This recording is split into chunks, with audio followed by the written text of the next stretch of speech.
MV. RSSും BJPയുമായിട്ട് BJP ഉള്ളത് ജനതാ പാർട്ടിയാണ്. BJP ഒക്കെ പോയി സഖ്യമുണ്ടായതായിട്ടേ പറഞ്ഞത്. ആദ്യം ജനസംഘമായിരുന്നു, പിന്നെ അത് ജനതാ പാർട്ടിയായി. സഖ്യമുണ്ടെന്നാണ് അദ്ദേഹം പറഞ്ഞത്. അദ്ദേഹം പറഞ്ഞത് അടിയന്തരാവസ്ഥ കഴിഞ്ഞ് ജനതാ പാർട്ടിയുമായി സഹകരിച്ച കാര്യമാണ്. അതിനകത്ത് ഇവരുണ്ടല്ലോ, അതാണ് അദ്ദേഹം പറഞ്ഞത്. ആ അർത്ഥത്തിൽ അദ്ദേഹം പറഞ്ഞാടാ. പറഞ്ഞതിൽ താത്വികമായ തെറ്റുകളൊന്നുമില്ല. പിന്നെ അന്നേരം എന്തിനാ പറഞ്ഞതെന്നുള്ള കാര്യം നമുക്കറിയില്ല. ആ സമയത്ത് പറഞ്ഞത് എന്തിനാണെന്ന് നമുക്കറിയില്ല. പക്ഷെ പറഞ്ഞത് താത്വികമായ തെറ്റുകളൊന്നുമില്ല, എല്ലാവർക്കും അറിയാം.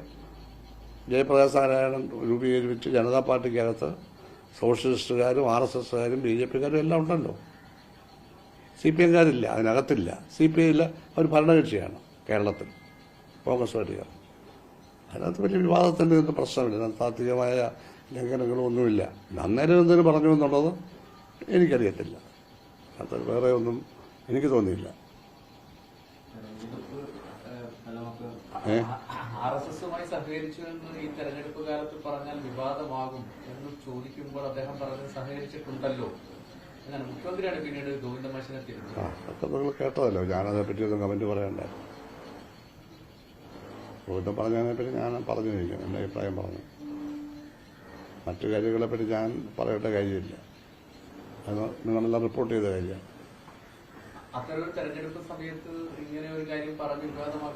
ഇല്ല, ബേബി ഇന്നലെ അഖിലേന്ത്യാ ജനറൽ സെക്രട്ടറി പറഞ്ഞാണ്, ഞാൻ ടെലിവിഷൻ കണ്ടല്ലോ. അതൊന്നും തെരഞ്ഞെടുപ്പിൽ ഒരു പ്രശ്നമായില്ല. നിങ്ങൾ കണ്ടില്ലേ? ബേബി പറഞ്ഞത് പത്രത്തിൽ കണ്ടല്ലേ? പത്രം വായിക്കാൻ പോകണേ ഉള്ളൂ. ഞാൻ പത്രം വായിച്ചെടുത്തു, രാവിലെ സാധാരണ വായിക്കുന്നു. അതൊരു ചർച്ചാ വിഷയമല്ല. ഇപ്പോൾ ജമ്മൂരിലെ തെരഞ്ഞെടുപ്പ് അതുമായിട്ടൊന്നൊരു ബന്ധമില്ല. പൊതുവെ ഈ ഗോവിന്ദമാഷ വിഷയമല്ല, പൊതുവെ ചരിത്രത്തെ വളച്ചൊടിക്കുന്നതും മറന്നുപോകുന്നതായ ഒരു സാഹചര്യം ഇപ്പോൾ അല്ല, പൊതുവെ ഇന്ത്യൻ രാഷ്ട്രീയത്തിലുണ്ടതിപ്പോൾ. ആദ്യകാലം മുതലുള്ള കാര്യങ്ങൾ റിപ്പോർട്ടിങ്ങിലും കാര്യങ്ങളിലൊക്കെ പറഞ്ഞ് ശീലിച്ച രീതിയാണ് ഉണ്ടായിരുന്നത്. അതിനൊക്കെ എന്തോ മാറ്റങ്ങൾ വന്നിട്ടുണ്ട്. ഒന്നാമത് ഞാൻ മനസ്സിലാക്കുന്നത്, അങ്ങനെ പറയുന്നവരുടെ അറിവ് കുറവാണ്. അവർക്ക് നേരിട്ട് അറിവില്ല. ഇപ്പം 975 അടിയന്തരാവസ്ഥ പ്രഖ്യാപിക്കുമ്പോൾ ഒരു 5 വയസ്സുള്ള ആളിന് ഇപ്പോൾ 55 വയസ്സല്ലേ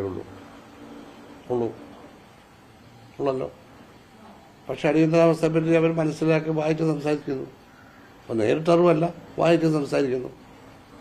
അപ്പോൾ അതിൻ്റെ ഹിസ്റ്റോറിക്കലായ ബാക്ക്ഗ്രൗണ്ടൊക്കെ പറയാൻ കുറച്ച് പ്രയാസം ഉണ്ടാവും അങ്ങനെയുള്ളവർക്ക്. പക്ഷെ പറയാതിരിക്കാൻ പറ്റുമോ? കാരണം കുറച്ചുകൂടെ കഴിഞ്ഞ് കഴിഞ്ഞാൽ അടിയന്തരാവസ്ഥ കാലത്ത് ജീവിച്ചിരുന്നവരാരും കാണത്തില്ലല്ലോ. അപ്പോഴും ഈ ചരിത്രം പറയണ്ടേ?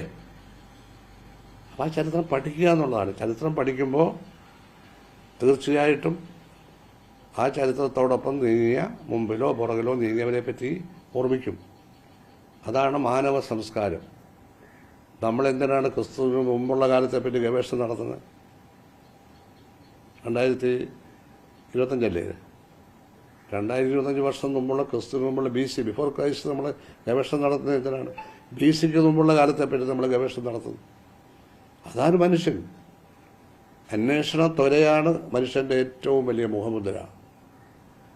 അന്വേഷിച്ച് കണ്ടെത്തുവാനുള്ളത്, കണ്ടെത്തി വിലയിരുത്തി ഭാവി പ്രയാണത്തിന് പ്രയോജനകരമായി ചരിത്രത്തെ പ്രയോജനപ്പെടുത്തുക എന്നുള്ളതാണ്. അതുകൊണ്ടാണ് മോഡേൺ ഹിസ്റ്റോറിയൻസ് കൊണ്ടുവന്നിരിക്കുന്ന സങ്കല്പം, ഹിസ്റ്ററിയുടെ സങ്കല്പം. ചരിത്രം എന്ന് പറഞ്ഞാൽ പഴയ കാര്യങ്ങൾ പഠിക്കുന്ന ഒരു കാര്യം ഒന്നല്ലേ നമ്മളൊക്കെ സ്കൂളിൽ പഠിക്കുന്നത്, നമ്മളും ധരിച്ചത്. അപ്പോൾ ഹിസ്റ്ററി ഈസ് പ്രോഗ്രസ് എന്നാണ്. ചരിത്രം പുരോഗതിയാണ്.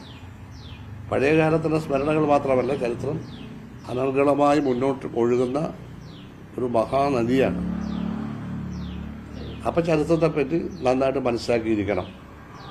മനസ്സിലാക്കാതെ പൊതുകാര്യം കൈകാര്യം ചെയ്യുന്നവർക്ക് ആ പ്രസ്ഥാനത്തോടോ സമൂഹത്തോടോ പൂർണ്ണമായും നീതി പുലർത്താൻ പറ്റില്ല. പഠിക്കുക എല്ലാവരും ഒബ്ജക്റ്റീവായി, വസ്തുനിഷ്ഠമായി, ഇഷ്ടാനിഷ്ടമില്ലാതെ വസ്തുതകൾ പഠിക്കുക.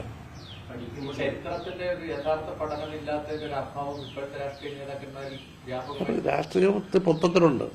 നേതാവ് എന്നാണ് പൊതു രാഷ്ട്രീയത്തിലുണ്ടല്ലോ.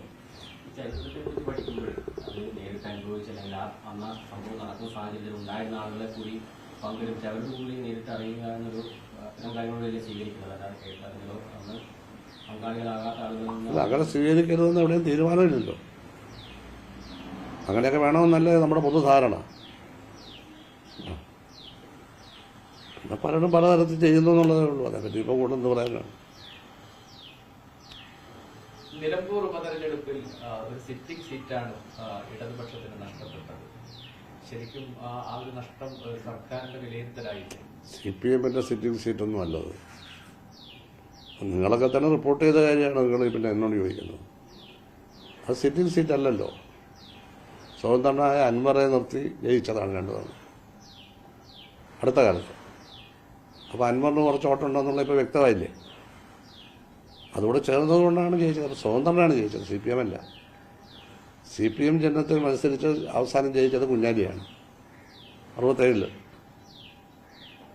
അന്ന് മുസ്ലിം ലീഗ് ഉണ്ടാകും മുന്നണിക്കകത്ത്, ഓർത്തോണം. അവിടെ മുസ്ലിം ലീഗിന് വലിയ പിന്തുണയുള്ള സ്ഥലമാണ്. മുസ്ലിം ലീഗ് അതിനകത്തുണ്ട്. മുസ്ലിം ലീഗിൻ്റെ സോഷ്യലിസ്റ്റ് പാർട്ടി ഉണ്ടെന്ന്. ആ മുന്നണിയാണ് 67 കുഞ്ഞാലി CPM ചിഹ്നത്തിൽ മത്സരിച്ച് ജയിച്ചത്. പാർട്ടി രൂപീകരിച്ച് 3 വർഷം കഴിഞ്ഞുള്ളൂ. 64-ലാണല്ലോ CPM രൂപീകരിക്കുന്നത്. പിന്നെ ചിഹ്നത്തിൽ മത്സരിച്ച ശ്രീരാമകൃഷ്ണനാണ്, ജയിച്ചില്ല. പിന്നെ ഇപ്പോൾ ചിഹ്നത്തിൽ മത്സരിച്ചു, നമ്മൾ ജയിച്ചില്ല.